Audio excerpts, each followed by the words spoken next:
तुझे तेरी रेस का मुकाम मिल ही जाएगा, हौसलों को कर बुलंद, रास्तों पर चल दे, बढ़ के आगे अकेला तू पहल कर, फिर देख कि पीछे काफिला खुद बन जाएगा।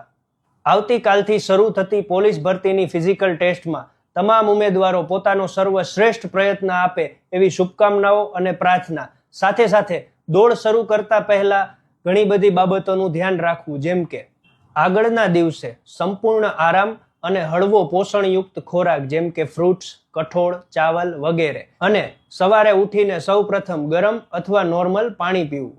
ત્યારબાદ ફ્રેશ થઈને પ્રાણાયામ કરવા અને દોડ શરૂ થવાની 1 કલાક પહેલા 2 થી 3 અંજીર અથવા 1 કેળું અથવા 4 થી 5 ખજૂર ખાઈને જવા ફાયદાકારક રહેશે. અને હા, દોડ શરૂ થાય તેની 5 મિનિટ પહેલા વોર્મઅપ ફરજિયાત કરવું. પોતાની સંપૂર્ણ ક્ષમતા લગાવીને દોડી જવું. તો તમામ મિત્રોને all the best, do your best and give your 100% efforts. જય હિન્દ.